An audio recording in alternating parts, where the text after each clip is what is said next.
Tour de France cyclists are some of the leanest athletes on earth, and their livelihood depends on it. These guys are absolutely obsessed with weight. And whether you're riding the Tour de France or just an amateur cyclist on a club ride on the weekend, you'll quickly realise that weighing less makes you significantly faster at climbing uphill. However, does being leaner than a bodybuilder come at a cost? And what can you learn and implement from the pros into your own personal performance on and off the bike?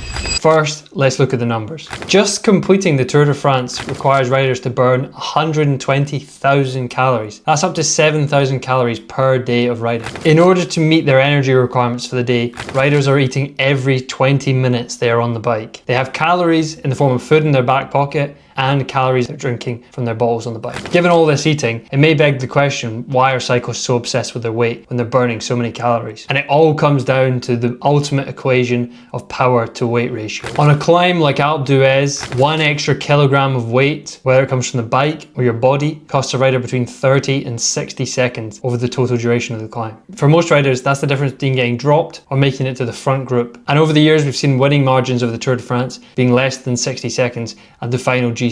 In modern cycling today, things are a lot different than what they used to be. Riders don't balloon up in weight like they did in the 90s. There's no Jan Ulrich diet plan where riders start the season 10 kilos heavier than they finished the previous season before. Riders today might start the season at 62 kilos and gradually taper down to 58 kilos for the start of a major Grand Tour. It's all tightly controlled, monitored by nutritionalists and team doctors, using things like DEXA scans and blood tests, making sure that performance is not lost, all while in the pursuit of losing weight. Meal timing, fueling on the bike, and making sure that riders aren't finishing training depleted is all part of a new strategy. The pros approach is incredibly scientific and highly measured. Pros will measure themselves every day, sometimes twice a day.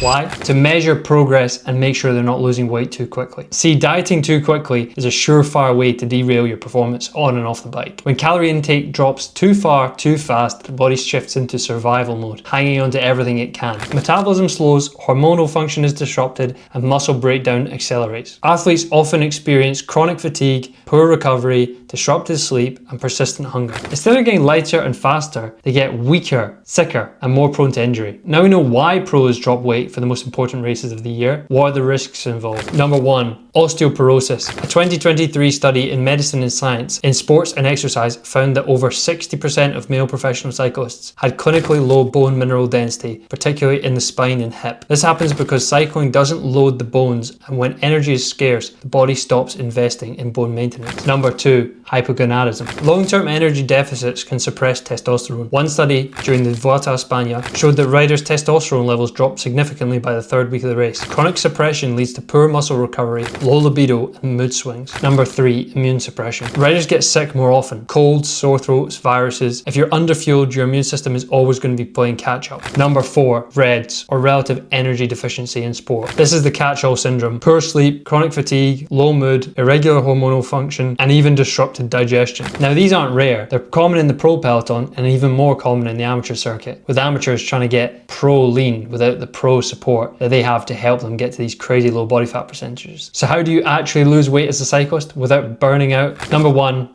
eat enough protein. Aim for between 1.6 to 2 grams protein per kilogram of lean body weight per day. This helps preserve lean muscle mass during a calorie deficit and improves recovery. A study in the Journal of Sports Science found that athletes consuming higher protein during weight loss retain significantly more muscle and add better training output. For example, UAE runs a 2 gram of protein per kilogram body weight plan, ensuring riders preserve muscle while on a calorie deficit. The goal here is fat loss, not just weight loss, and definitely not muscle loss. As a cyclist, burning thousands of calories a day, it's very easy to hit 2 grams of protein a day with the inclusions of things like bread, pasta, which all have low levels of protein. That all adds up. You don't need to be eating chicken and rice 3 times a day just to hit your protein as a cyclist. Number 2, fuel every ride. Days of fasted training are long gone. You don't need to be going out sipping on just water and electrolytes for the first 2 hours of a ride just to lose weight. The pros have gone away from this type of training, and you should too. Consistently riding low on energy increases cortisol, promotes muscle breakdown, and will leave you fatigued. Your body needs fuel and nutrients to perform at its best. Aim for 60 grams of carbs per hour as an absolute minimum. Number 3,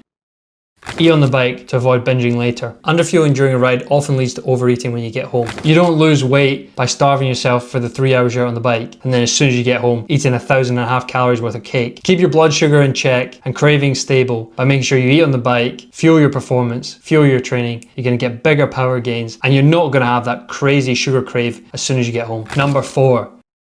Sustainable weight loss, slow and steady. Stick to 0.5 to 1 kilogram per week max. Anything faster usually means you're losing muscle and hurting performance. Research from the International Journal of Sports Nutrition shows rapid weight loss reduces strength, lowers hormone levels, and increases injury risk. Something else you might want to consider is strength training once or twice a week, especially as you get older. You're going to be more at risk of osteoporosis and lower bone density. Even 20 to 30 minutes of targeted movements can go a long way to muscle maintenance. Lifting helps signal to the body to maintain muscle mass and bone density. Number 5.